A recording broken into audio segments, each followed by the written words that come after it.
If you're listening to this, you may drift off before the end. So before you do, make sure to subscribe and turn on notifications. Before we start, drop a comment with where you're listening from and what time it is. Now, close your eyes. Just relax, take a deep breath and let everything go. Good night. Now we can begin. The road leading to the house felt longer than it should have. Not in the physical sense. Distance was distance, but in the way time seemed to stretch between each mile. The trees lining the driveway stood unnaturally still, untouched by wind, as if waiting for something.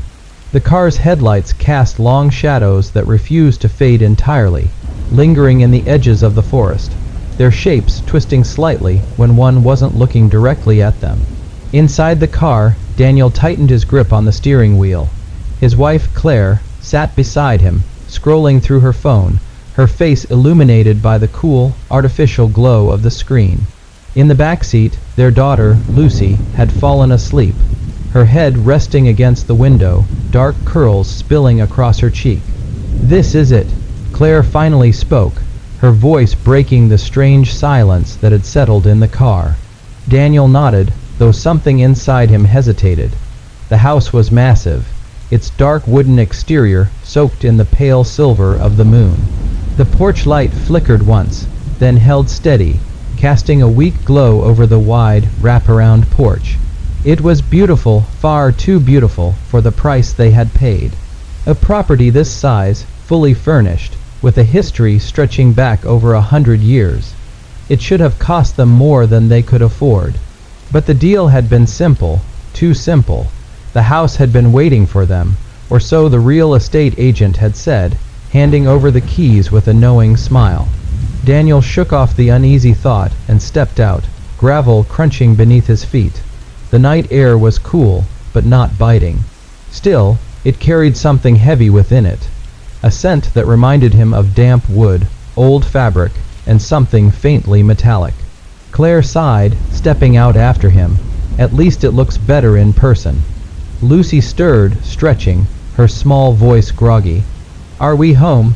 Daniel hesitated for a beat before answering. "Yeah, kiddo, we're home." The front door was old, the wood smooth and polished, but the handle was ice, cold when Daniel turned it. The house exhaled as they entered, a soft creak of settling wood beneath their weight. The air inside was thick, carrying the scent of something forgotten yet familiar. A grandfather clock ticked in the hall, though none of them had wound it. Everything was perfectly in place. The furniture, elegant, antique, sat undisturbed, as if the previous owners had simply stood up one day and left. The dining table had been set for dinner. Plates, untouched, sat upon embroidered placemats. A pitcher of water sat at the center, full to the brim, condensation clinging to the glass as if it had just been poured. Claire frowned, her fingers trailing across the wooden banister of the staircase. "It's too clean." Lucy wandered forward, drawn toward a large mirror hanging in the hallway. Her reflection peered back, clear and sharp, but Daniel swore something shifted in the glass, a ripple, a distortion, like the house wasn't sure what to show. "This place gives me the creeps," Lucy murmured. Daniel forced a chuckle. "It's just an old house. It'll feel like home in no time." But as the words left his mouth, something changed. The air stilled. The grandfather clock chimed, though it was the wrong hour. A draft whispered through the hallway, carrying with it the faintest sound, something like the hush of a breath, just behind them. And then, ever so softly, something in the house whispered back, "Welcome home." The house settled around them like a living thing. Every creak of the floorboards, every sigh of the old wooden walls felt less like the simple groans of an aging structure, and more like the deep, slow breaths of something watching, something listening. Daniel felt it first, an unshakable awareness that they weren't alone, but he pushed the thought aside as he carried their suitcases inside. The place was fully furnished, so they hadn't brought much, just their clothes, some personal belongings, and the small comforts that would make the house feel more like home. Claire wandered into the living room, running her fingers along the spines of books that lined a towering wooden shelf. The covers were smooth, the leather bindings too well preserved for their age. No dust, no signs of neglect. It was as if someone had been tending to them all these years, waiting for someone new to turn the pages. Lucy had curled up in one of the high-backed armchairs by the fireplace, her small fingers absent-mindedly tracing patterns into the velvet upholstery. "It feels like someone still lives here," she murmured. Daniel forced a chuckle as he dropped the suitcases at the foot of the stairs. "Well, they don't, not anymore." But the words rang hollow even to him. The staircase stretched upward into darkness, its polished railing reflecting the flickering light of the chandelier above. The ceiling arched high, disappearing into the shadows where the second-floor hallway waited, silent and unseen. Claire exhaled and moved toward the kitchen. The open, concept lay-out meant that Daniel could still see her from where he stood. She turned the tap on, letting the water run for a moment before filling a glass. The moment she set it on the counter, the air shifted. A deep, almost imperceptible groan rumbled through the walls, like an old house adjusting to new inhabitants. The chandelier above them swayed slightly, its crystals clinking together in a whispering chime. Lucy sat up. "Did you hear that?" Daniel nodded but kept his voice steady. "Old houses make noise, it's nothing." But Claire was staring at the glass of water she just poured. The surface had rippled, not from the movement of the house, not from her setting it down, but as if something had disturbed it. From the inside, a breeze moved through the room, though all the windows were shut. It carried the faintest scent of something old, something faintly floral, like perfume that had been left in a drawer for too many years. Lucy's eyes were fixed on the mirror in the hallway, the same one she had studied earlier. Her reflection was there, but something about it seemed off. The way she sat, the tilt of her head. It was the same, yet just a fraction too slow, as if the glass had to think before mimicking her. Claire cleared her throat and forced a smile. "I think we're just tired. Let's get our things upstairs." Daniel nodded, though a part of him wanted to leave everything right where it was. But that was ridiculous, wasn't it? It was just a house. A beautiful, old, slightly unsettling house. And it was theirs now. As they climbed the stairs, the house groaned again, deeper this time, almost thoughtful. Daniel tried to ignore it, but the house did not ignore them. The upstairs hallway stretched long and dim, lined with closed doors that seemed to breathe in the shifting glow of the single overhead light. The floorboards beneath their feet were strangely smooth, worn down not by neglect, but by years, decades, maybe even centuries of footsteps treading the same path. Daniel led the way, gripping the suitcase handle tightly, though he wasn't sure why. The weight of it was normal, but something about the act of carrying it up these stairs felt heavier, as if the house itself was watching each step, waiting. Claire followed closely, glancing toward the doors as they passed. Each one had a different doorknob, some brass, some glass, one even carved from dark wood. None of them matched. It was a detail she might not have noticed in any other house, but here, in the thick, silent air of the upstairs corridor, it stood out. Lucy held onto the railing, her fingers barely brushing against it. "Which room is mine?" Claire hesitated. They hadn't actually discussed it. Daniel reached the end of the hall, stopping in front of a door that had been left slightly ajar. He nudged it open. The hinges whispered not a harsh creak, but something softer, an invitation rather than a warning. The room was already set up. A canopy bed stood against the far wall, its white curtains ghostly in the dim light. A tall window looked out over the yard, its glass slightly warped with age, giving the outside world a strange, wavy quality. On the nightstand sat an old porcelain doll, not a modern one. No, this was something from another era, with glassy blue eyes and a painted mouth that curved into the smallest of smiles. Its dress was pale blue lace, pristine, as if someone had just placed it there, dusted it off, and arranged it perfectly. Lucy hesitated in the doorway. "I don't want this room." Daniel sighed. "Why not? It's nice. Big bed, good view." "The doll is looking at me," she whispered. Claire walked over and picked it up, turning it in her hands. "It's just a doll, sweetheart." Lucy didn't respond. Claire smiled, trying to shake off the unease crawling along her spine. "We can move it to another room." She walked toward the closet, intending to set it inside, out of sight. But the moment she pulled the door open, she froze. Hanging inside were dresses old-fashioned, delicate lace and silk, the kind that no modern family would leave behind. They swayed gently as if they'd just been disturbed, though the air was still. And in the corner, almost hidden in the shadows, was another doll.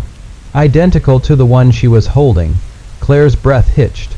She turned her head slightly, just enough to see Daniel's reflection in the vanity mirror across the room. But something was wrong. The way he stood behind her, the angle of his head, the way his reflection smiled too wide, too knowing.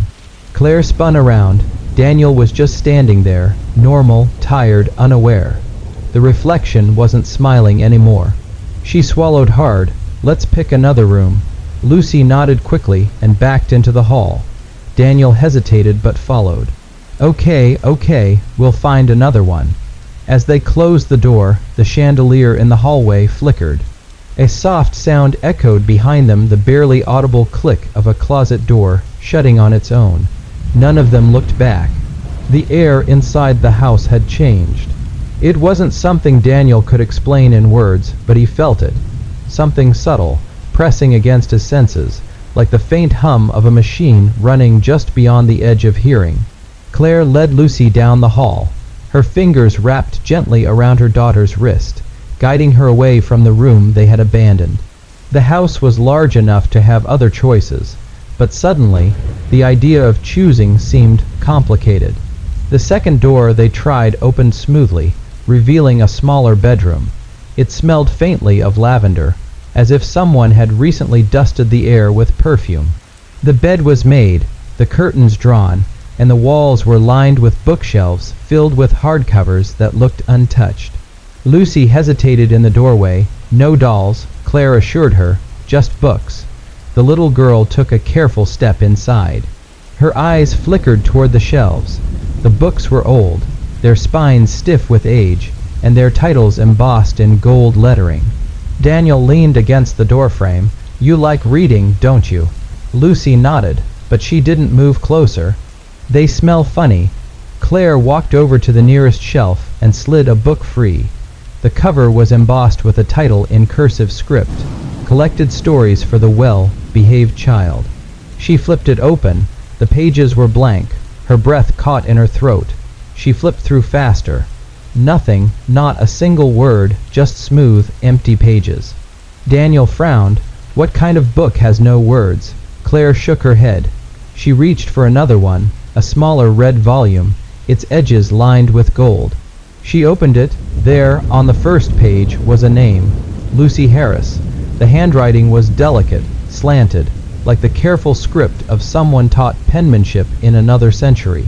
Claire's hands trembled slightly as she turned the page. There were words now, sentences. Lucy Harris moved into the house on a cold autumn evening. Her mother and father chose a room for her, but she was hesitant to sleep there.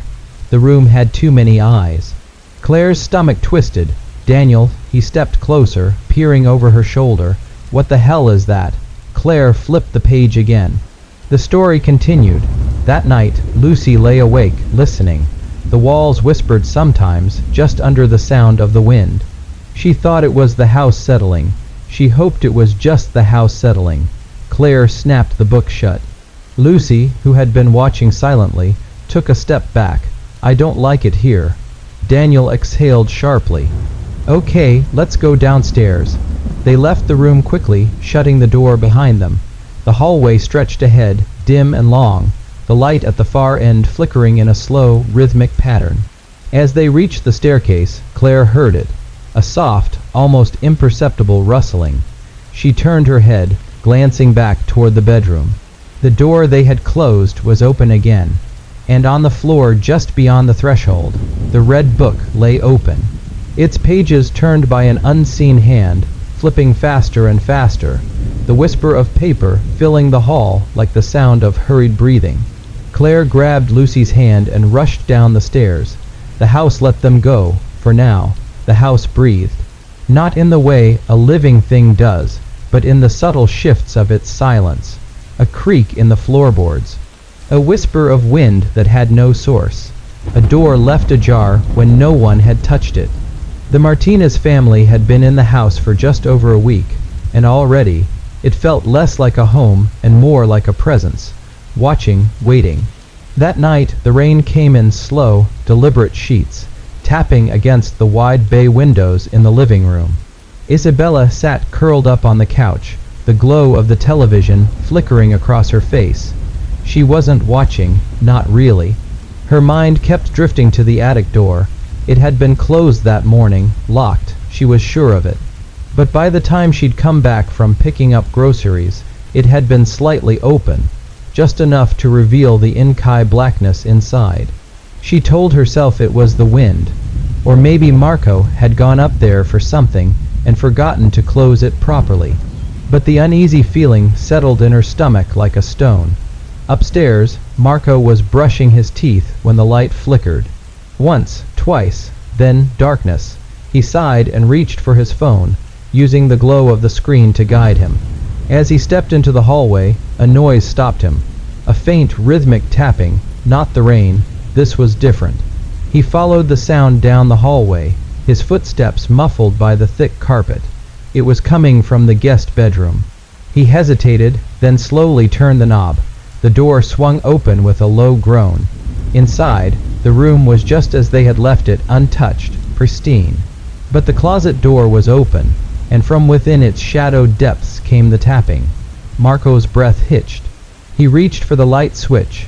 The bulb flickered, barely holding onto its glow, casting long, trembling shadows against the walls. The sound stopped. Silence, then a single breath, not his own. The light bulb went out completely. Downstairs, Isabella jumped at the sudden darkness, the television cutting off into static before the power fully died. The house hummed with quiet. She swallowed, listening. A floorboard creaked above her. Slow, measured steps. Marco, then a second set of footsteps, and a third. She stood, pulse hammering in her ears. The rain lashed against the windows, drowning out all other noise. But she could still hear them, walking, moving, and then nothing. The silence stretched long and thin, a held breath waiting to break. And then, from the shadows behind her, a voice, soft, close, "You shouldn't be here." A chill ran down her spine as the air around her turned heavy, thick with something unseen. The house was watching, waiting, choosing. The house held its breath.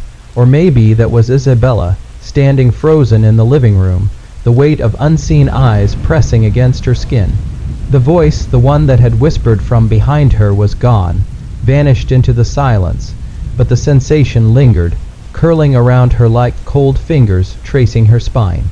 She turned slowly, expecting to see something, someone, standing in the darkness. Nothing. Only the vast, yawning black of the unlit house, the dim glow of moonlight filtering through the rain, slicked windows. Above her, the footsteps had stopped, the ones she was sure hadn't belonged to Marco alone. A slow exhale trembled past her lips. She forced herself to move. Her bare feet made no sound against the polished wooden floor as she stepped toward the staircase. The house was unnervingly silent now, as if it had been listening too, waiting for her reaction. The thought sent a shiver down her spine, but she ignored it, gripping the wooden railing as she climbed. With each step, the air seemed to thicken, pressing in, heavy and expectant. The hallway stretched before her, darker than it should have been, the guest bedroom door half open. A whisper of movement, a shadow shifting just beyond the doorway. Marco. Her voice barely rose above a whisper. No answer. She took another step, her breath tight in her chest. The door to the guest room creaked wider, as though something had been waiting for her to come closer. The closet, it was open. The darkness inside was absolute. She could see the outline of Marco's phone on the floor, its screen cracked, the glow long dead. A few feet away, The edge of his sock, covered foot peeked from the shadows of the open closet. She reached for the light switch. "Nothing, Marco," she whispered again, stepping into the room, her pulse a frantic rhythm in her ears. And then, from the closet's depths, Marco's voice quiet, strained, "Don't." She stopped. Her heart slammed against her ribs, cold terror dripping into her stomach. "Marco," her voice was barely audible. A long, shallow breath came from the darkness of the closet. His breath, but something was wrong with it. Like he was struggling, like something was keeping him from speaking. She swallowed hard, then she saw it, the mirror. It stood just beside the closet, half shrouded in shadow. It had been here since they moved in, a tall, antique thing with a warped silver frame. She hadn't paid much attention to it before, but now she wished she had. Because Marco wasn't in the reflection, only her. Only her standing in the room, and something behind her. A shape too tall, too thin, no face, just the weight of its gaze pressing against the back of her skull. A slow, creeping smile spread across its featureless face. Her scream never left her lips. The mirror flickered, the shape vanishing in an instant. The light snapped back on. Marco stumbled from the closet, gasping like a man who had just surfaced from deep water. His eyes darted wildly, searching the room, his breath ragged. What? His voice shook. What the hell just happened? She couldn't answer. Because in the mirror, their reflections had returned, but Marco's mouth was still moving, still speaking, even though he had already stopped. The house had settled back into silence, but it was a silence that felt wrong, like the pause between heartbeats when something is about to go terribly, terribly wrong. Isabella and Marco sat on the bed, both of them staring at the mirror. Neither of them spoke. There were no words for what they had just seen.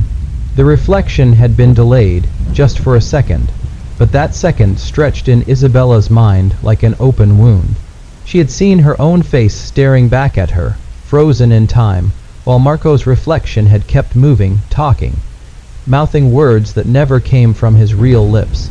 She could still see that moment in her mind, the way his mouth had formed words she couldn't hear, and worse, the expression in his reflection's eyes. Like it knew something, Marco finally broke the silence, rubbing a shaking hand over his face. "What the hell is happening in this house?" His voice was too loud in the stillness. Isabella shivered and hugged her arms around herself. "The mirror," she whispered. "It..." She hesitated, struggling to shape the thought into something real. "It didn't reflect you right." Marco let out a dry, humorless laugh. "Yeah, no kidding." But there was no amusement in his face. Only exhaustion. "I swear to God, when I was in that closet, it was like..." He paused, exhaling hard. "Like I wasn't alone in there, like something was holding me back. I tried to move, tried to speak, but..." His voice trailed off. Isabella swallowed, trying to push down the icy knot in her chest. "What did you say?" she asked. Marco frowned. "In the mirror, your reflection said something, but you weren't actually speaking." His face paled slightly. I don't know." A crack of thunder rumbled outside, making them both jump. Rain lashed against the windows, the wind howling through the old frame of the house. The storm had returned, as if the house itself had been waiting for the moment. Marco stood abruptly. "I need to get out of this room." Isabella hesitated before following him. She understood the feeling. The walls seemed too close now, the air too thick. The mirror sat in the corner, reflecting nothing but empty space. As they stepped into the hallway, the lights flickered again, and then a sound, a soft, dragging noise. Not from inside their room, from downstairs. They both froze. The noise was slow, deliberate, like something heavy being pulled across the wooden floor. The hair on Isabella's arms rose, her breath hitching in her throat. Marco glanced at her, his face set in a tense expression. Then, cautiously, he stepped toward the staircase. The air was colder here. He gripped the railing, his knuckles white. The darkness below yawned open like a mouth, the living room bathed in deep shadow. Another scrape echoed up from below. Isabella pressed a hand to her chest, feeling the rapid thud of her heartbeat. Then, movement, a shape. Not standing, crawling, from the kitchen. Just at the edge of their vision, something dragged itself forward, its limbs too long, its fingers grasping at the floor. Marco inhaled sharply. The thing paused, and then, slowly it turned its head toward them. There were no eyes. Only the glistening stretch of skin where a face should have been. The dragging sound grew louder. It was coming. Marco grabbed Isabella's wrist, pulling her backward. Go. He breathed. Go now. They turned and ran. Behind them, the thing picked up speed. Its limbs scraped against the floor, the wet slap of flesh filling the house. The lights flickered wildly, casting shadows that stretched and twisted. The bedroom door slammed shut behind them as Marco shoved it closed, locking it with shaking hands. The thing outside stopped. Silence, then.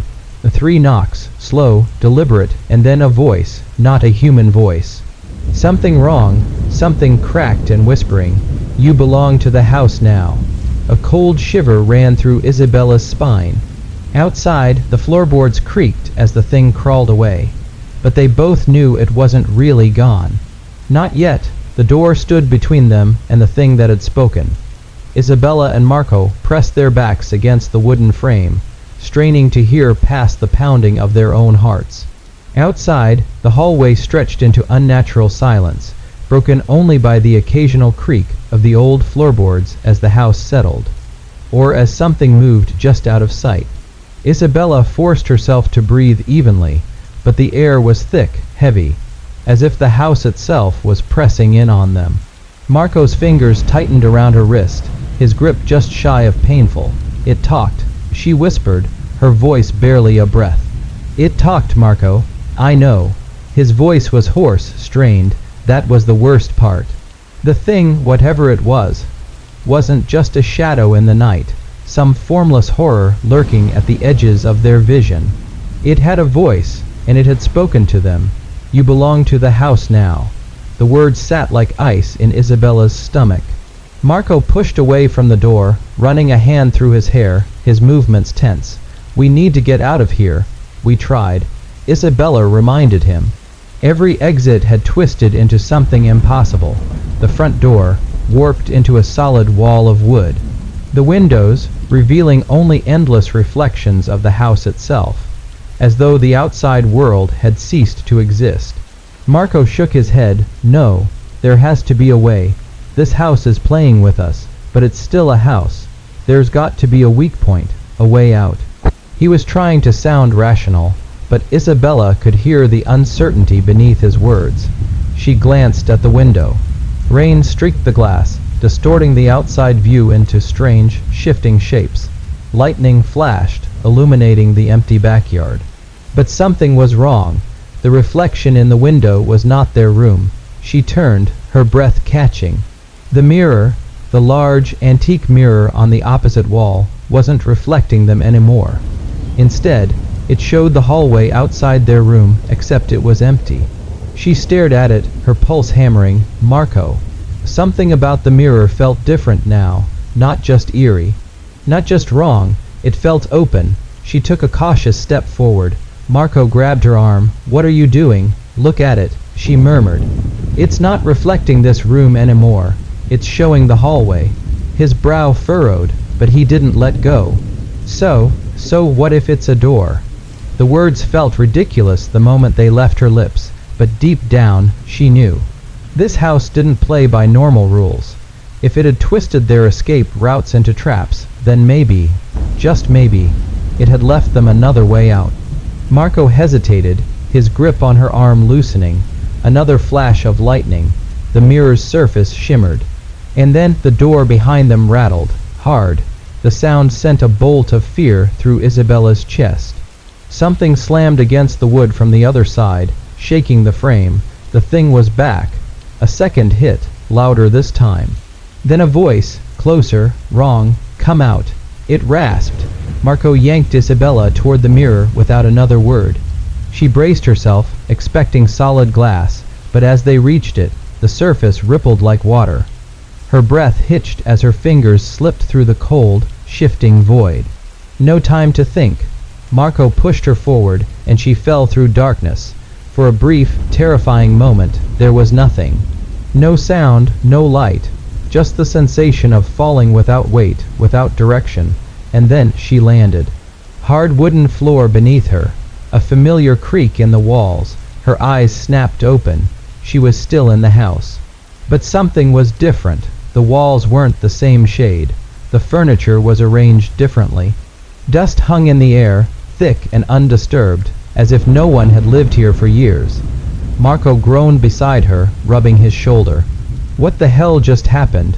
Isabella turned back toward the mirror. It was gone.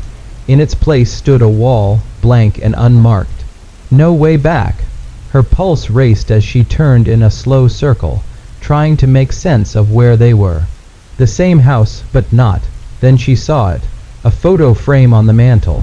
She stepped closer, wiping away the dust. The picture beneath made her stomach drop. It was them, Marco and Isabella, standing in the house, but the photo was old. Faded, as if it had been taken years ago. And behind them, in the background, just barely visible in the reflection of another mirror, a figure. Not human, watching. A sharp knock echoed through the walls. Somewhere in this version of the house, something had just realized they were here. The knock echoed through the walls like a pulse, rhythmic and deliberate. It wasn't frantic or desperate. It was expectant, as if whoever, or whatever, was on the other side knew they had nowhere else to go. Marco's breath hitched beside Isabella, his gaze flicking between the door and the eerie photograph in her hands. The image of them, standing in this very house, was old, far older than it should have been. The edges of the frame were worn, the glass fogged with time. "This isn't possible," Isabella whispered, setting the frame down with trembling fingers. Marco took a slow step backward, his shoulders tense. "We need to get out of here." But there was no way out. The mirror that had brought them here was gone, replaced by a blank wall. The door, now the only exit, stood silent again, as if waiting for them to make the next move. The house had shifted beneath them, warping reality with each passing moment. Marco reached for the doorknob, hesitated, then shot Isabella a questioning look. She swallowed hard. What choice did they have? With a slow, deliberate turn, Marco twisted the knob and pushed the door open. The hallway beyond was dark. The air smelled stale, untouched, as if it had been sealed away for decades. Shadows pooled in the corners, stretching unnaturally, flickering even though there was no light source. They stepped forward together. The floor groaned beneath their weight. Down the corridor, the walls were lined with more framed photos, each one dusty and faded. Different families, different faces, some smiling, some solemn, all standing in the same rooms Marco and Isabella had walked through earlier. Then she saw it, a pattern. Every photo had a mirror in the background, and in every mirror, that same figure.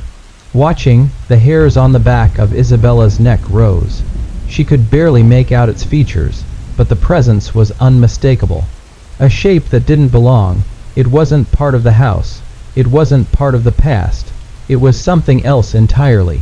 Marco must have noticed too, because he muttered, "We shouldn't be here." A soft sound came from further down the hall. Not a voice, not a footstep, a breath, slow, measured, right next to them. Isabella spun toward the nearest doorway. The room beyond was cast in shadow, but the outline of something lurked just out of reach, motionless, waiting. She grabbed Marco's wrist and pulled him back. "Run." They bolted.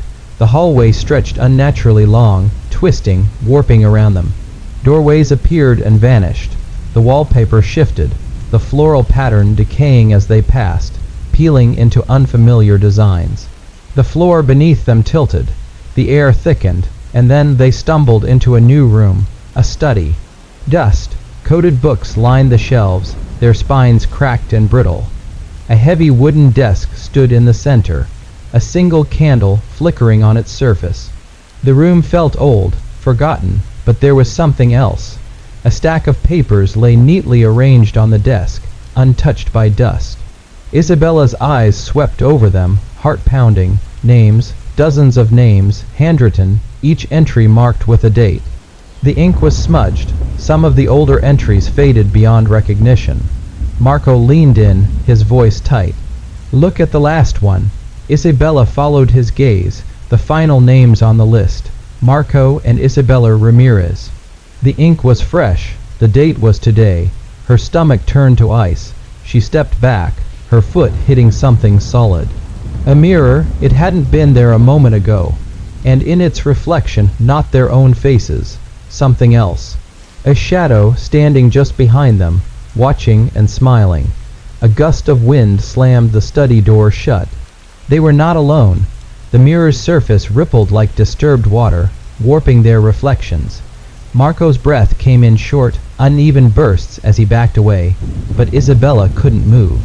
Her feet felt glued to the ground, her gaze locked on the thing standing behind them in the reflection.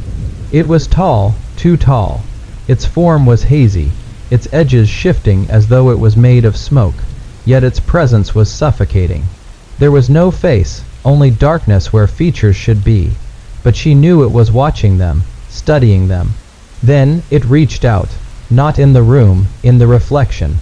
The shadow's long fingers extended toward their mirrored selves, stretching unnaturally, growing longer and thinner, tapering to fine points. The fingers brushed against Marco's shoulder in the glass, and at that exact moment, Marco shuddered violently and stumbled forward, clutching his shoulder as if something had burned him. "Marco!" Isabella's voice barely sounded like her own. She grabbed his arm, trying to steady him, but he was shaking. His shirt was damp, dark. She lifted her trembling hand from his sleeve, blood. A searing cold settled in her gut. She whipped around to look behind them, but the room was empty. There was nothing there, no shadow. No hand, only the mirror. Isabella turned back toward it, heart hammering. Their reflections stood exactly as they were. She could see Marco, gripping his shoulder, his face pale. She could see herself, eyes wide and frantic. And she could see the figure in the reflection, still there, still reaching. But now, it wasn't touching Marco anymore. Now its fingers were inches from Isabella's throat. She gasped and lurched backward. Marco grabbed her wrist and yanked her away, sending them both crashing into the desk. The candle on the surface flickered violently, casting twisted shadows along the walls. Then the flame went out. The darkness swallowed them whole. The air in the study turned frigid, thick with something unseen but deeply felt. The silence was absolute, pressing against their ears. No more creaking wood, no more shifting wallpaper, just the sound of their ragged breathing. Then a whisper, not a voice, a thought, inside her head, "You belong here now." Isabella clenched her hands into fists, willing herself to move, to think, to do anything but listen. Marco's grip tightened around her wrist. His body was rigid, frozen in place. Then a sound, a soft creak. Like a door opening, but not in the study, somewhere beyond it. A faint glow appeared in the hallway outside, the flicker of candlelight spilling across the floor. Shadows danced along the walls, stretching and shifting. A doorway stood open at the end of the corridor, one that hadn't been there before. Marco turned to her, his face etched with fear. "We have to go." She nodded, unable to find her voice. They moved quickly, stepping into the hall. The air grew warmer as they approached the open doorway, the scent of burning wax thick in their noses. The room beyond was unlike any they had seen before. It was grand, too grand for this house. A towering ceiling with elaborate chandeliers. Walls lined with velvet drapes, rows upon rows of bookshelves stretching into the darkness. The flickering light came from dozens of candles arranged on a long dining table in the center of the room. And at the far end of the table, someone sat waiting, a woman, dressed in black, motionless, watching them. Marco hesitated, glancing at Isabella. Neither of them spoke. Then the woman smiled, a slow, knowing smile. "Welcome home," she whispered. The door behind them slammed shut. The air in the grand dining hall felt thick, suffocating, pressing against Isabella's skin like an invisible weight. The candle flames flickered, elongating the shadows along the walls, making them seem like they were stretching, creeping. Marco's hand was cold in hers, his grip tense, knuckles whitening. At the far end of the table, the woman in black sat perfectly still. Her smile hadn't faded, though it hadn't widened either. It was a frozen thing, something crafted, like a mask placed upon her face rather than an expression that belonged to her. Isabella swallowed, forcing herself to speak. "Who are you?" The woman tilted her head, her long, dark hair cascading over her shoulder like a heavy curtain. "Who do you think I am?" Her voice was soft, nearly melodic, but something about it felt wrong, too smooth, too practiced. Marco took a step forward, his free hand twitching at his side as if he wanted to reach for something, anything, to ground himself. "What is this place?" he asked, his voice hoarse. "Why are we here?" The woman in black finally moved. Her hand, slender and pale, lifted from the table and gestured around them. "This house has always been here, waiting. It only opens its doors to those who belong." Isabella felt her stomach tighten. The words twisted in her mind like a riddle. "We don't belong here." The woman's smile deepened slightly, though her eyes remained cold. "Oh, but you do." A gust of air brushed through the room, though no windows were open, no doors ajar. The candle flames flickered violently, casting erratic shadows that danced like living things along the towering bookshelves. The air shifted, carrying the faintest scent of something old-aged paper, dust, and something metallic. Blood. Isabella's pulse quickened. She turned her gaze toward the long dining table. The flickering candlelight caught the surface of the plates, the glint of silverware, the dark stain of what looked like spilled wine. But it wasn't wine. The liquid was thicker, darker, seeping into the embroidered tablecloth like an old wound. She grabbed Marco's wrist. "We have to leave." The woman's voice turned sharper, though her expression remained serene. "There is nowhere to go." Marco's breath hitched. He reached for the door behind them and yanked at the handle. It didn't budge. He pushed, then pulled harder, locked the woman in black side as if disappointed. "You misunderstand. This house does not trap its owners. It keeps them." The words sent a shiver down Isabella's spine. Then something moved, a scraping sound, wood against wood. She turned her head sharply. At the far end of the room, one of the tall bookshelves shifted slightly. No, not the shelf itself, the wall behind it, a hidden door, a way out. Isabella caught Marco's eye and gave the smallest nod. He understood immediately. The woman's voice remained calm, but there was something else beneath it now. "A warning, if you leave now, you may not like what you find on the other side." Isabella ignored her. She lunged for the opening, gripping the edge of the bookshelf, feeling the cool wood beneath her fingers as she pulled herself through the narrow passage. Marco was right behind her. The air changed instantly. The dining room was warm, lit by candlelight, filled with old furniture and whispered secrets.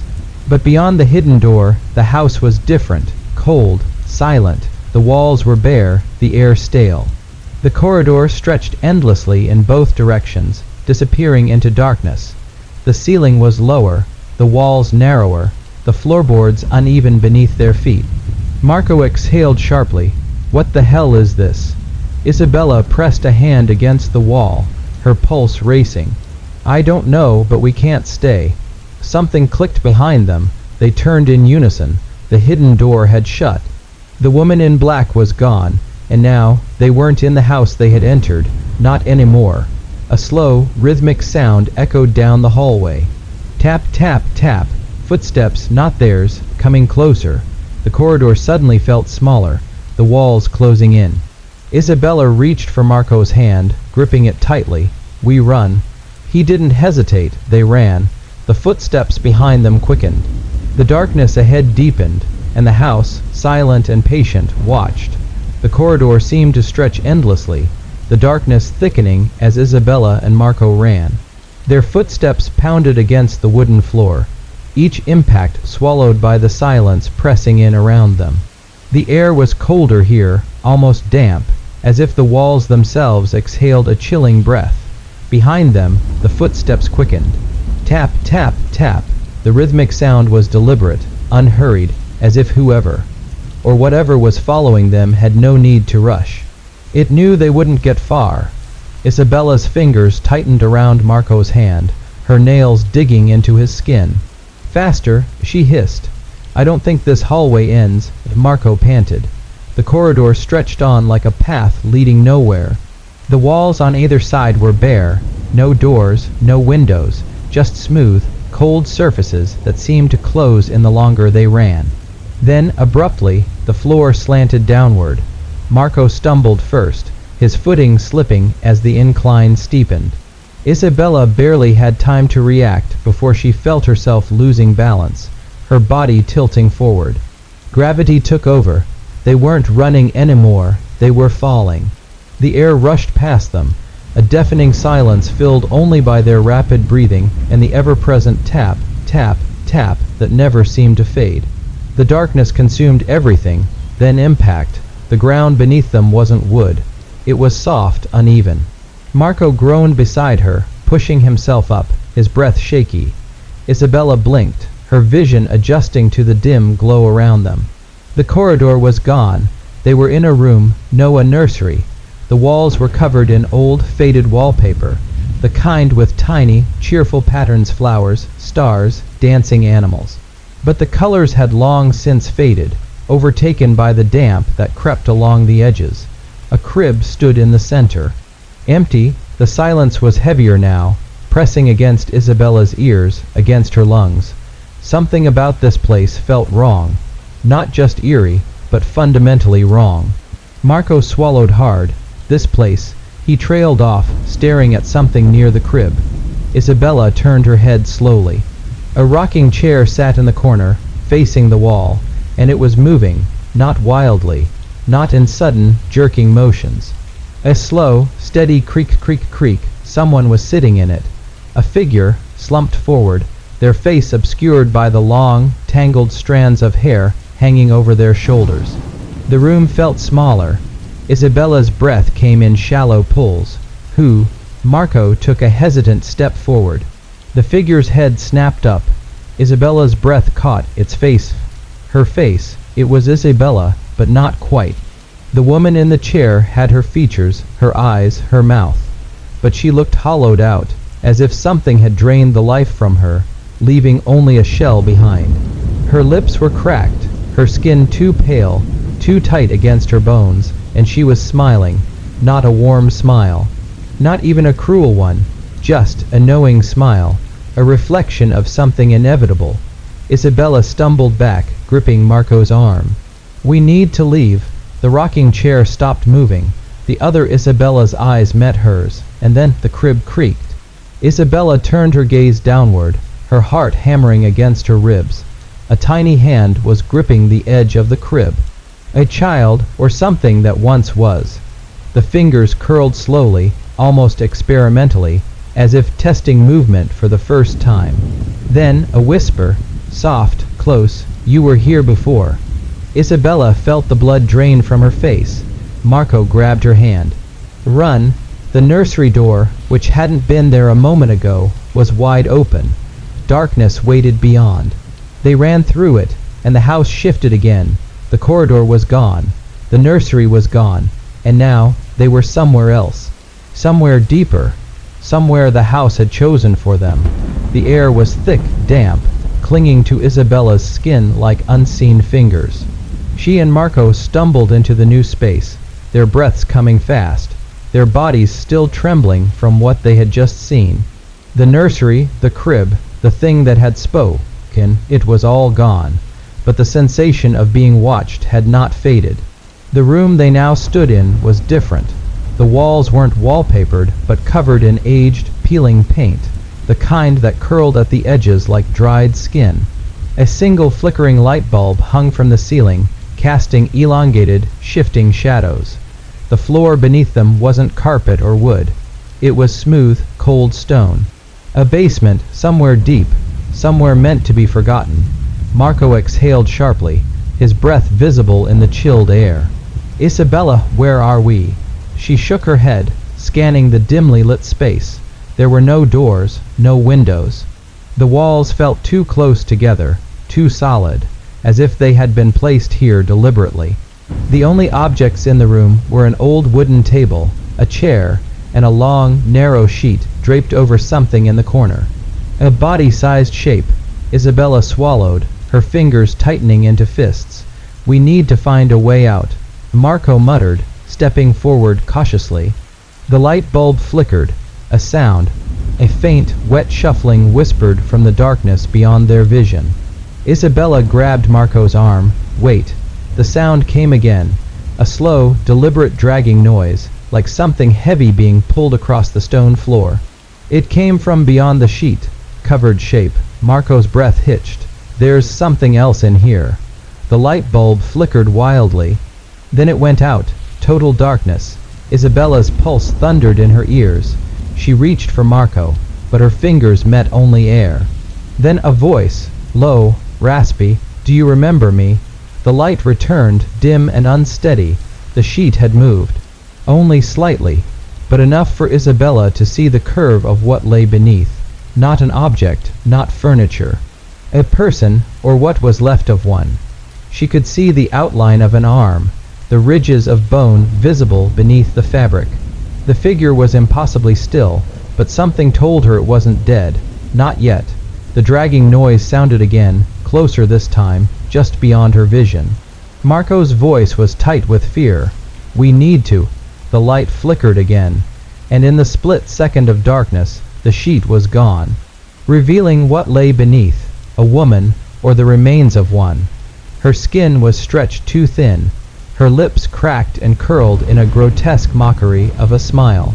Her eyes wide, unblinking, were black pools of nothingness. She looked at Isabella, and then she spoke. "You were here before." Isabella's blood ran cold, the same words, the same voice from the nursery. Marco grabbed her hand, pulling her backward. "We need to." The woman moved, not like a person, not like something alive. Her limbs twitched first, jerking unnaturally, her bones cracking loudly in the silence. Then she rose, her body lifting without effort, as if some unseen force carried her. Her smile widened, stretching too far. She whispered, "The house remembers you." The light exploded. Darkness swallowed everything. Isabella felt herself falling, but there was no ground beneath her, no walls. No Marco, just the void, and the whisper following her down. Isabella's breath caught in her throat as she fell weightless, disoriented, plunging into nothingness. There was no floor, no walls, no up or down, just an infinite black void swallowing her whole. Her fingers clawed at empty space, desperate for something solid, something real. But there was only falling, and then she hit something, not hard, but suddenly, like stepping from one world into another. The air around her changed, thickening with warmth, the scent of wood smoke and old fabric filling her lungs. She gasped, blinking against the sudden light. She was standing, her feet pressed into something soft. A rug, an ornate, patterned rug stretching across a polished wooden floor. The walls around her weren't stone, but rich mahogany, lined with bookshelves overflowing with leather-bound tomes. A fireplace crackled to her right, its orange glow flickering against the glass of a grand mirror above the mantel. A study, not the cold, empty basement, not the void, somewhere else, and she wasn't alone. A man sat in a high, backed chair near the fire, his face hidden behind an open book. His hands, pale and unmoving, rested against the cover. He did not turn the page, did not move, did not breathe. Isabella's voice wavered. "Marco." No answer. Her pulse hammered. She stepped closer, the fire casting long, shifting shadows against the bookshelves. "Marco." She tried again, softer this time, as if afraid of waking something that shouldn't wake. Slowly, the man lowered the book. It wasn't Marco. The man's face was wrong. His features were stretched, elongated, as if someone had pulled his skin too tight. His eyes ***, black, endless, hollow ***, fixed on her without blinking. And then he smiled, not a normal smile. A knowing one, a remembering one. "You made it back," he whispered, Isabella's stomach clenched, back, his head tilted. You don't remember? The warmth of the fire suddenly felt suffocating. She took a step back, but the room seemed to narrow. The walls pressed in. The shadows grew deeper, darker. You've always belonged to this house, the man continued. You've just been away.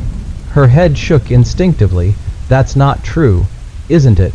His voice was almost gentle, like a teacher correcting a mistaken student.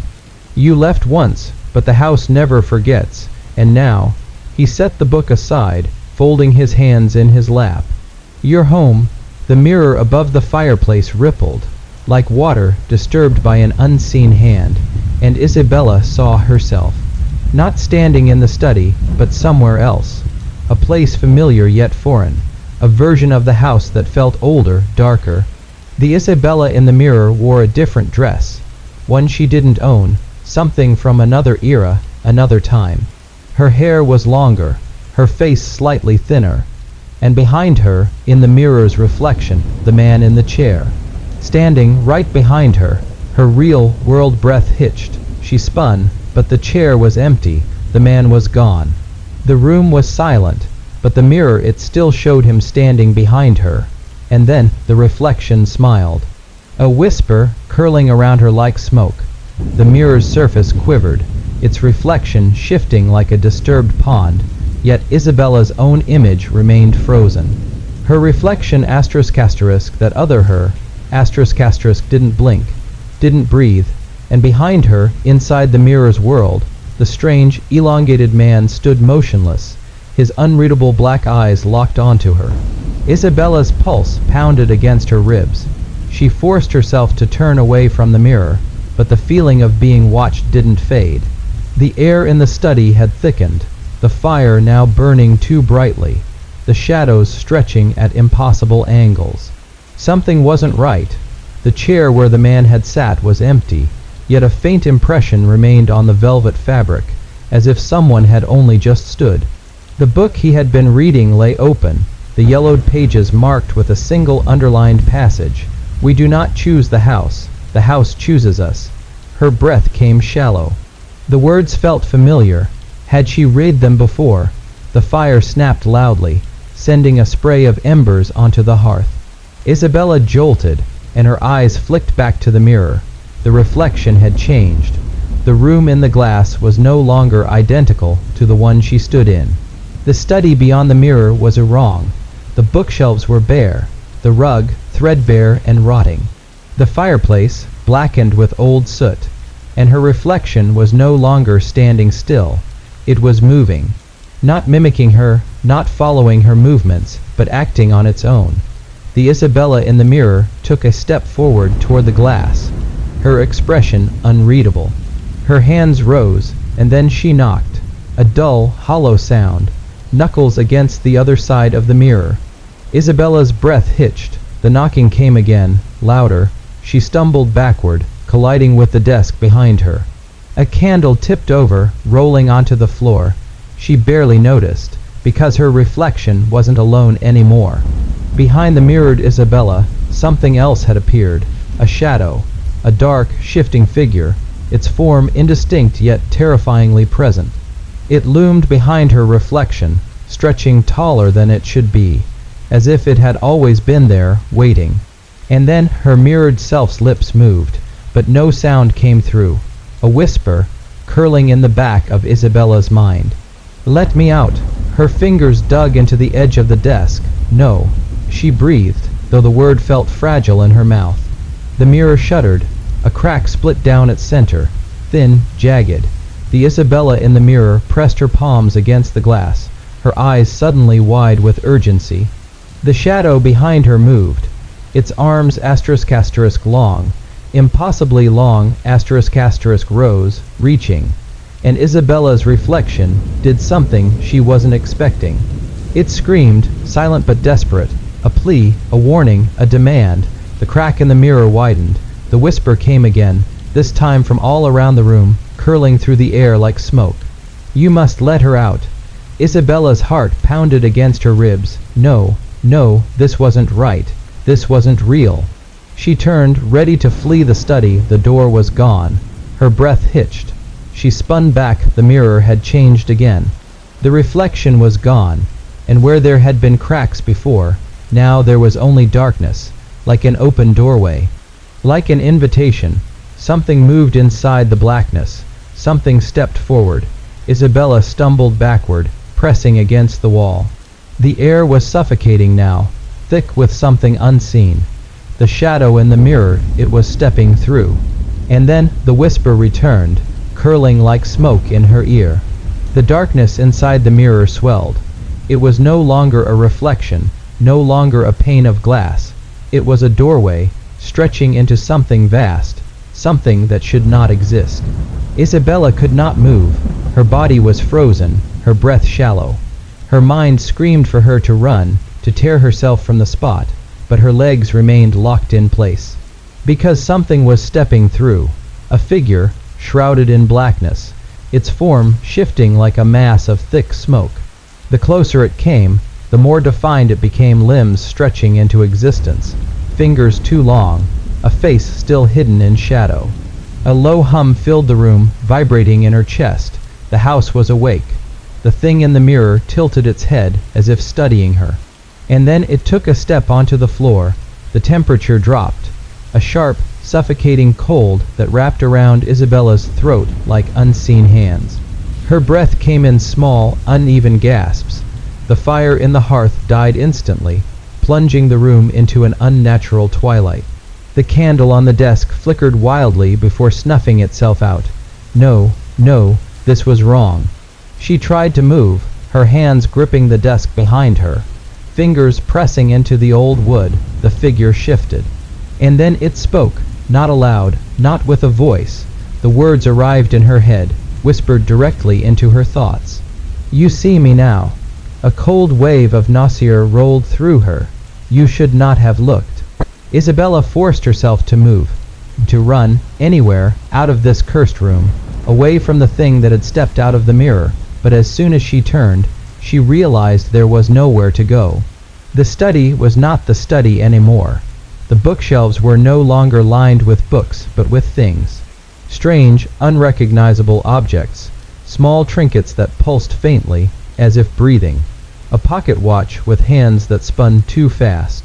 A cracked porcelain doll with eyes that moved on their own. A leather journal whose pages turned by invisible fingers.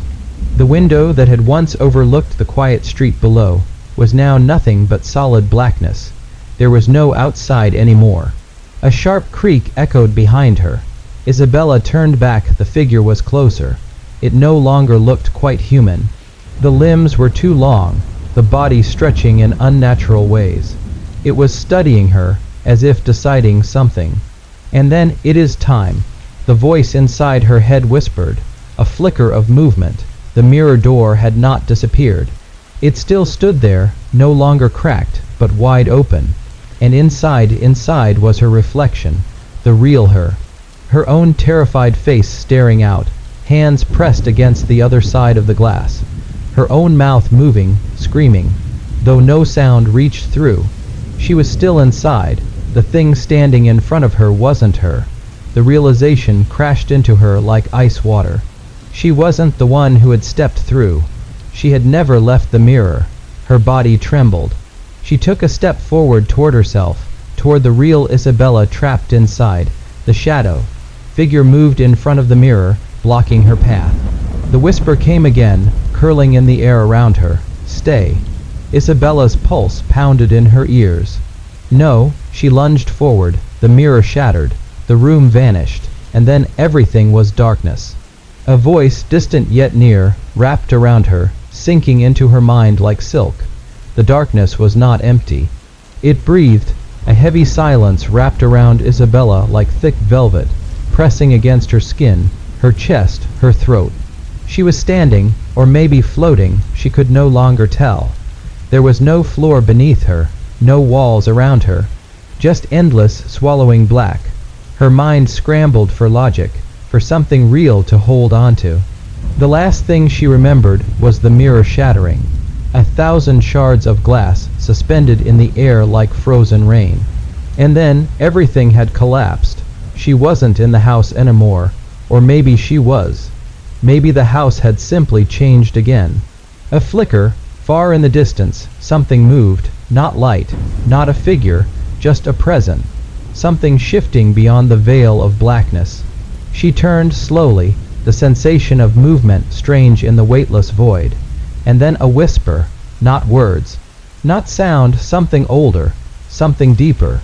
It brushed against her skin like fingertips made of wind, curling through her hair, sliding down her arms. She closed her eyes, inhaling, and nearly choked. The air had changed. The scent of wood smoke and damp earth curled into her lungs. And when she opened her eyes again, she was no longer in the dark. She was standing in a forest. Tall, skeletal trees stretched toward a sky that did not exist. They had no leaves, no bark, just twisting, pale limbs that tangled together like bone, and beneath her feet carpet. Not forest floor, not dirt, but a soft, intricate rug, patterned with deep reds and golds, stretched across the ground as if the forest itself was merely a room. A chill crawled up her spine. She turned in slow, careful circles, taking in the impossible contradiction. The vast, stretching woods contained within the walls of a house. A whisper of fabric. She spun. A woman stood beneath one of the twisted trees. She was dressed in mourning black, her face hidden beneath a dark lace veil. She was not looking at Isabella. She was watching something in the distance, hands clasped in front of her, still as stone. Isabella took a step closer. The woman did not move. Another step, still nothing, and then, "You are not the first." The voice came from the woman, but her lips did not move. Isabella stopped, her breath hitched. "You are not the last." Slowly, the woman turned. Beneath the veil, there was no face. Just darkness, endless, swallowing darkness. Isabella stumbled backward, her pulse hammering. The trees groaned. The carpet beneath her feet pulsed, as if something was moving underneath it. The woman took a step forward. And then another. Something was very wrong. The shadows beneath the trees shifted. A shape peeled itself from the black, stretching tall, silent. Another, then another. Figures, not men, not women, just outlines of people, faceless, shifting like smoke. The woman reached up, her fingers long, thin, unnatural pressed against the veil, and she began to lift it. Isabella turned and ran. The trees blurred past her as she sprinted, but there was no end. The forest stretched infinitely, the ground beneath her shifting like a dream. There was no door, no wall, just an endless maze of trees and carpet and shadows. A whisper brushed against her ear. "Run all you like." She stumbled. The house is always watching. A crash. A burst of movement behind her. Isabella didn't look back. She ran faster, breath ragged, heart pounding, and then the trees vanished. The air shifted, and suddenly she was back in the house, standing in the middle of the grand hallway. The chandelier above her flickered, its golden light swinging in slow, lazy arcs. The walls breathed, shifting in and out, as if the house itself was alive. Behind her, where the forest had been a closed door, nothing more. A whisper curled through the air. The chandelier swayed above her, casting long, shifting shadows across the polished floor. Isabella's breath was ragged, her heartbeat pounding in her ears like the slow, heavy knock of something unseen. She reached for the doorknob behind her, the one that had replaced the endless forest, but her fingers hesitated. Something told her that opening it wouldn't lead her back. She turned away from the door, forcing herself to move forward. The hallway stretched long and unfamiliar, the walls adorned with portraits she did not recognize. Yet, the faces in them seemed to recognize her. Eyes followed her every step. Some were human, others less so. A woman in a Victorian gown with a pale, frozen expression. A child standing beside her, except the child's face was smeared, distorted, as if painted over by an unsteady hand. A man in a dark suit with no pupils in his eyes, his mouth curled into an almost smile. Isabella's fingers brushed the frame of one painting, and the canvas pulsed beneath her touch. A whisper, not from the painting, not from the hallway, from inside her own head. "You've been here before." She snatched her hand back. The whispering stopped. The air grew heavier. The scent of something burning drifted faintly through the corridor, charred wood, melting wax. She walked faster. The hallway should have ended by now, but it didn't. The walls stretched, the shadows deepened, the portraits changed. She risked another glance and froze. There, hanging directly beside her, was a portrait of herself. But it was not right. Her hair was different. Her eyes were wider, reflecting something dark, something distant. And her mouth stitched shut. A shudder ran through her spine, and then the painted eyes blinked, a creak. Behind her, the door at the end of the hall had opened on its own. Darkness beyond it. A room she could not see. A presence waiting inside. She did not want to enter, but her feet moved anyway. She stepped past the threshold. The air shifted, and suddenly she was not alone. A dining table stretched before her, long and endless, covered in an elaborate feast. Asterisk asterisk, silver trays piled high with meats, fruits, breads asterisk asterisk, but nothing smelled appetizing. The air was thick with rot. The chairs along the table were occupied. People, yet not people. They sat unnaturally still, their heads bowed, their hands folded neatly in their laps. Their clothes belonged to different eras. A woman in a faded corset. A man in a military uniform that looked centuries old. A child in a white nightgown, her blonde hair curling over her shoulders. None of them moved, none of them breathed. But their eyes, they were open, watching her, waiting. Isabella's pulse thundered. A chair at the farthest end of the table scraped back, and a figure rose, tall, unnaturally tall. Its face was a blur of shifting features, as though it was still deciding what it wanted to be. A man, a woman, something else entirely. Its hands long, thin fingers that stretched too far rested gently against the table. And then it spoke. "The house has chosen you." The other figures at the table turned their heads in unison. A rustling sound filled the room like dried leaves scraping over glass. Isabella tried to move, but she couldn't. Her hands had sunk into the arms of the chair. The wood had softened, wrapping around her wrists like living vines. She struggled, heart pounding. The figure at the end of the table tilted its head. "You will eat." Her plate was suddenly full. But the meat was not meat, the fruit was not fruit, and the eyes of the other guests glowed, hungry. The air thickened, the walls of the room began to shift. The house was watching. The chair held her tight, its wooden arms bending, stretching alive. Isabella's breath came fast, sharp, shallow. The room was still, yet everything felt like it was breathing. The long dining table, the motionless guests, the figure at the far end. "You will eat." The voice slithered into her ears, though the figure's mouth never moved. Her plate gleamed under the candlelight. The meat sat in a thick, dark pool of something too red, too viscous. The fruit was plump, but bulging in unnatural places, shifting like something pulsed inside. The bread split open on its own, revealing a dark, writhing center. The guests watched, their eyes too wide, too expectant. Something shifted beneath the table, a scrape. Then another, like claws against wood. She swallowed hard, her throat tightening. Move, get up, leave. But the chair held her tighter, wooden tendrils coiling around her wrists, her ankles. The figure at the head of the table tilted its head. The movement too fluid, too unnatural. Its face, still shifting, struggled to hold a single form. It was everything at once. A woman, a man, a thing in between. A creature not meant for human eyes. Isabella clenched her fists. "I don't belong here," she whispered. Silence. Then, the candles flickered all at once. The flames stretched tall, twisting unnaturally, casting long, distorted shadows that slithered along the walls. A single breath echoed through the room. It was not hers. The figures at the table turned their heads all at once. And they opened their mouths. No voices, no words. Only a hollow, deafening emptiness. Then the whisper. "You were always meant to be here." The room groaned, the walls shifted. The ceiling stretched higher. The floor seemed to ripple like disturbed water. The windows. If there had ever been windows, disappeared entirely. And then something grabbed her ankle, cold, clawed from beneath the table. She screamed, jerking her leg, but the thing's grip tightened.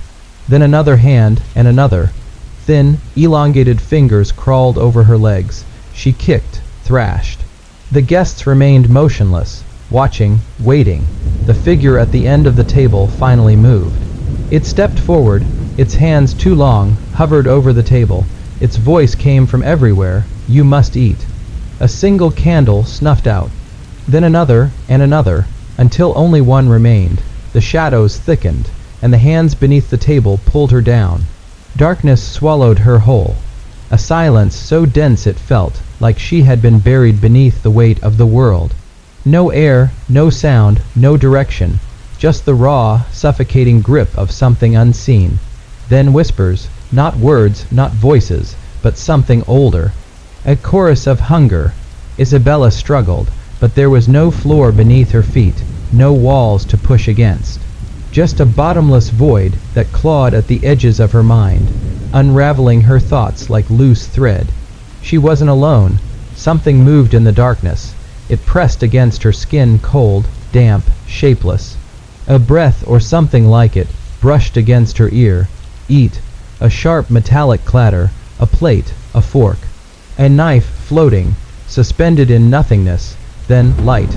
A single flickering candle far, far below her. It illuminated the table, the same one from before, but now twisted, its wood gnarled and stretched, pulsing like a living thing. And the guests, they were not guests anymore. Figures half formed, hollowed out, their features stretched in expressions of agony. Some missing eyes, others with mouths frozen in wide, silent screams. The thing at the end of the table was no longer pretending. Its form constantly shifted, struggling to hold onto a single shape. It raised one elongated hand, and the candlelight flickered violently. Eat or remain. The shadows moved. Something slithered along the edges of her vision. Not one thing, but many. Dozens, hundreds. The whispers rose to a feverish murmur. Isabella's heart slammed against her ribs. No. The moment the word left her lips, the table groaned. The chairs screeched against the warped wooden floor, and the entire room shuddered. The candle flared, and in its brief light she saw them, the previous owners, all of them, trapped. Pressed into the walls, their bodies stretched like wax figures melting into the house itself. Their hands reached, their mouths moved in desperate, silent pleas, but their eyes. Their empty, soulless eyes, they had all refused to eat, and the house had kept them. A single gust of wind blew the candle out. Darkness, the whispers turned into screams. Hands grabbed her, clawing, pulling not to hurt, but to replace. She thrashed, fighting, her voice rising in a terrified scream, and suddenly she was falling. Through the void. Through something thicker than air, heavier than water. Through the very fabric of the house itself. And then she hit the floor, cold, solid wood beneath her palms. Silence, and when she looked up, she was back. The dining room was gone. No table, no guests, no whispering figure, just an empty, dust-coated hallway lined with old, forgotten portraits. But she wasn't alone. Something still breathed in the walls, and somewhere, deep in the house, a door creaked open. The breath in the walls wasn't distant anymore. It was close, too close. A sound like damp fabric peeling apart echoed in the silence, something shifting just out of sight. Isabella didn't dare move at first. Her pulse hammered against her throat, her breath shallow. The floor beneath her palms was too cold, too smooth, like polished bone rather than wood. The door that had creaked open down the hall waited. It wasn't an invitation. It was an expectation. She swallowed, pushing herself up onto shaky legs. The hallway stretched longer than before, impossibly endless, the portraits along the walls watching. Not painted faces anymore, real eyes, too dark, too knowing. One twitched. She looked away. The air was heavy with the scent of something rotten, damp, ancient. The candle light flickered in the wall sconces, struggling against the thickening dark. She had to move. Her footsteps barely made a sound as she walked, the wood absorbing every noise. the door at the end of the hall loomed ahead, slightly ajar. A deep, aching silence spilled from it like an open wound. As she reached for the handle, her fingers trembled. The moment she touched it, a whisper scraped against her ear, "Don't look back." A breath, warm, rancid, exhaled against her neck. She didn't turn. Instead, she pushed the door open and stepped inside. Everything changed. The house was gone. No walls, no floor, no ceiling, just a vast, endless space of shifting black, and in the center of it all, a mirror. Old, massive, its frame cracked like fractured ribs. The glass was not glass. It rippled, deep and fluid, swallowing the dim candlelight. Something moved inside it. Isabella's reflection was there, but it wasn't her. The face staring back was older. Too old. Wrinkled, gaunt. Eyes hollowed with years she had not lived yet. And behind that reflection the house. Not as it was now, but as it had been, whole, new, full of life. A woman stood in the doorway behind her reflection. Dressed in an old-fashioned gown, hands folded, eyes burning with quiet knowledge. "You know what it wants," the woman said. Her reflection in the mirror spoke at the same time, the same words, the same voice. "It will never let you leave empty-handed." Isabella's breath caught. The mirror rippled, and the reflection began to change. The older version of herself melted away, and in its place another version of her. One with blank eyes, lips stitched shut, hands raised in silent surrender. The mirror pulsed, a heartbeat. The space around her trembled. Something was about to break. She had to choose, stay, and become a part of it. Or take something with her. Her fingers curled, nails digging into her palms. The reflection inside the mirror raised its head and smiled. The choice had already been made. The mirror breathed. A slow, rippling pulse in the glass, as though something on the other side was waiting, watching, deciding. Isabella couldn't move. Not because she was afraid, though the fear was thick in her throat, choking her, but because she could feel the weight of the house's choice. She wasn't choosing, it was choosing, the reflection of herself. The one with hollow, stitched lips and vacant, waiting eyes smiled wider. The stitches pulled, splitting slightly at the corners, revealing a mouth far too deep. Behind her, the blackness of the room shuddered. A sound distant at first, like whispering voices underwater, rising in volume, a chorus, a prayer, a warning. She could still see the woman standing in the mirror, dressed in a gown from another century, her gaze steady, her presence too still. She had once been chosen too. The house remembers. It never forgets its owners. It keeps them. Isabella's breath came short, ragged. The scent of something burnt and wet filled her nose. Like old, rotting wood after a fire, the mirror trembled. The stitched reflection stepped forward. A hand pressed against the glass from the inside. Pale fingers, too long, nails cracked and yellowed. "Take my place." The voice wasn't spoken aloud. It bloomed inside her skull, a request, a demand, a truth. The blackness around her began to shift. Not emptiness shapes, figures, bodies, they weren't floating. They were standing, hundreds, thousands, silent, watching, some with missing eyes, some with faces blurred, unfinished, some so much like herself she wanted to scream. They were the ones who had been chosen before. The house kept them.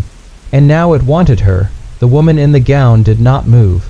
The reflection did not blink, but the mirror rippled again. This was it. She had to make a choice, not whether to stay or go. That was never an option. The house had already taken something from her. The question was, what would she take in return? She looked down at her hands. Something was in them. Something she hadn't picked up. A key. The metal was warm, old, heavy. It vibrated against her skin like a heartbeat. A voice, her own voice, whispered from the mirror. "If you leave, you will take its memory with you." Her pulse hammered. The figures in the blackness took a step closer. The reflection pressed harder against the glass. The key burned in her palm. She had to decide, but deep down she already knew. The house chooses. It always chooses. The key burned hotter. Not like metal, like something alive. A pulse thrummed beneath Isabella's fingers. matching the frantic rhythm of her heartbeat. The house was watching. The black figures standing in the void had drawn closer. Too close. Their shapes were indistinct, flickering like shadows in a dying fire. Some were tall and skeletal, others hunched and broken. Some stood perfectly still, while others twitched, trembling as though they were trying to step forward but couldn't. Because they were waiting for her decision, the woman in the mirror, the one in the gown, the one whose existence felt more real than her own, tilted her head. The house has given you something. Her voice did not come from her lips. It came from everywhere. From the walls that were no longer there, from the figures who had no mouths, from the air itself, thick and suffocating. Isabella clenched her fist around the key. "What does it open?" she whispered. The woman's expression did not change. But the reflection, the version of Isabella with stitched lips, with hollow eyes, the one who had been waiting for her all this time, moved. She raised a hand and pointed, not at Isabella, at the house, and suddenly it was there again. No longer a void, no longer endless blackness. The corridors reappeared first, stretching out into the dark, the wallpaper peeling, curling like old skin. Then the walls, breathing, shifting like something beneath them was alive, trapped, waiting. Then the door. A door Isabella had never seen before. It was smaller than the others, almost hidden at the base of the grand staircase. Its wood was darker, older, not like the rest of the house. The frame around it was carved with symbols, twisting, shifting even as she stared. It had been here all along. She just hadn't been allowed to see it, until now. Her legs moved on their own. The figures in the blackness did not follow. They couldn't. The house had made its choice. The hallway stretched as she walked, the distance between her and the door expanding and contracting, time breaking apart, reforming. But she never looked away. She never stopped. When she reached it, she hesitated for only a moment. The key in her palm felt heavier than before. A final whisper curled around her ear, a voice she almost recognized her own, but older. Some doors should never be opened. Her fingers found the keyhole, and she turned it. The lock clicked. Not like metal shifting into place, no. It was something softer, something wet, like flesh stretching, parting, as though the door itself had a throat, and the key had just slipped inside. Isabella didn't move. For a long moment she simply stood there, hand still on the key, chest barely rising, barely falling. The door was breathing. The space behind it pulsed like lungs inhaling, pressing against the wood from the other side. Not air, something thicker, something alive, and then the door swung open. There was no room behind it. No floor, no ceiling, just a vast, endless chamber, stretching into nothing. Not blackness, not light. Something else. A place that had no right to exist. And in the center, the house was waiting. Not the house she had known. Not the house that had pulled her inside, twisting her fate into its walls. This one was different. Older, truer. The grand staircase was there, but its steps were endless, spiraling in every direction, leading into infinity. The hallways stretched out like roots, splitting, branching, crawling into the void like veins through flesh. The chandeliers hung at impossible angles, their glass dripping like melting wax, and the walls, they were not wood. Not stone, they moved, like something was beneath them, pressing, shifting.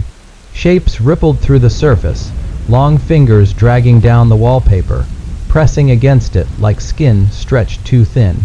The house was alive, and it was watching.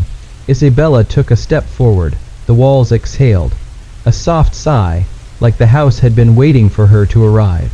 She knew this place, not from memory, not from dreams, from something deeper. Like she had been here before. Like she had never left. The figures from the mirror, the ones she had seen waiting in the dark. They were here, too. But now they were no longer standing still. They were moving. Some walked up the staircases, never reaching the top. Some drifted through the halls, vanishing into doorways that led to nowhere. Others simply watched. Not at her, at what was behind her. She turned, and there, just beyond the threshold, in the doorway she had come through, Her reflection was waiting. Not in a mirror, not behind glass, standing, real. Her lips were still stitched shut, her eyes still hollow, deep pools of black. But now, her face had changed. A smile had been carved into her skin. Isabella took a step back. The reflection stepped forward. It reached up, and with one slow motion, it pulled the stitches from its lips, and whispered something Isabella couldn't hear. The house trembled, the figures froze, the walls began to crack open, and beneath them Isabella saw what had been hidden all along.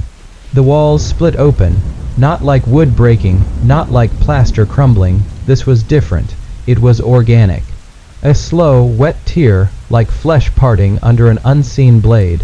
The seams stretched, revealing something beneath the house. Something that had been there all along. Isabella could not move. The figures in the hall.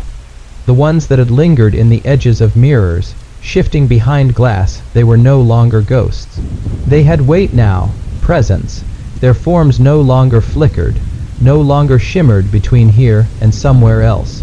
They had stepped forward, and she knew. They were all the ones who had come before her, all the owners, all the chosen. None of them had ever left. Her reflection, the twisted version of herself, the one with hollow eyes and carved lips, stood in the doorway, staring. It had whispered something before, but Isabella still hadn't heard. Now she did. It was always you. The words slithered into her ears, into her bones. The house shuddered, not from the walls breaking, not from the shifting figures, from recognition, because Isabella understood now. This house, it didn't just choose its owners, it created them. It shaped them, changed them, folded them into itself. It had been doing it for years, for centuries, for longer than time remembered. She had never been a visitor. She had always belonged here, and now the house was calling her home. The figures in the hallways turned, watching. The walls pulsed, breathing, waiting. The doorway behind her was still open. She could step through. She could leave, but she knew the truth. No one had ever left, not really. The house had no beginning, no end. There was nowhere to go, except inside. Isabella took a step forward. Her reflection smiled, and as the walls swallowed her whole, the house let out a long, satisfied sigh. The house had chosen, and now it would wait for the next, wait for the walls to whisper, for the mirrors to show their secrets, for another lost soul to step inside. Because the house always remembered its owners, and it always needed more. The end.